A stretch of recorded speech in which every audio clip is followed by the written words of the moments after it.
తమిళనాడు ప్రభుత్వపు నాటకానికి ఒక చెక్ పెట్టింది. డీఎంకే బాటలోనే ప్రయాణిస్తున్నటువంటి విజయ్ కూడా త్రిభాషా విధానాన్ని వ్యతిరేకిస్తే అది కుదరదని తేల్చి చెప్పింది సుప్రీంకోర్టు.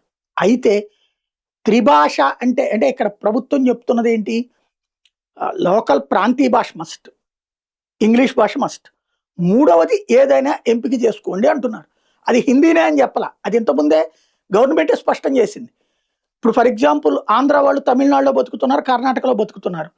అక్కడ భాష నేర్చుకుంటే బెటరే కదా స్కూల్ దశ నుంచినే ఉద్యోగాల కోసం వెళ్ళేటప్పుడు. లేదా నార్త్ ఇండియాలోకి వెళ్ళాలంటే హిందీ నేర్చుకోవచ్చు. అది వాళ్ళ ఇష్టం.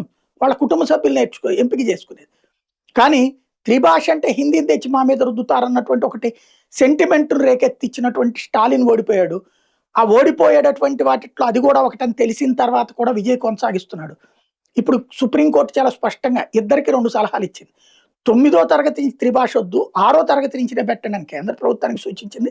అట్లాగే త్రిభాషని వద్దనే హక్కు మీకు లేదు, 3వ భాష హిందీనే కాదు ఇంకేదైనా పెట్టుకోండి అని చెప్పి తేల్చి చెప్పింది. మరి ఇప్పుడు తమిళనాడులో హిందీ వద్దనుకుంటున్నారు కాబట్టి కన్నడ ఒప్పుకుంటారా? కన్నడ వాళ్ళకి మధ్యన ఘర్షణ నడుస్తుంది కాబట్టి తెలుగుని ఏమన్నా థర్డ్ భాష కింద తీసుకుంటారో చూడాలి.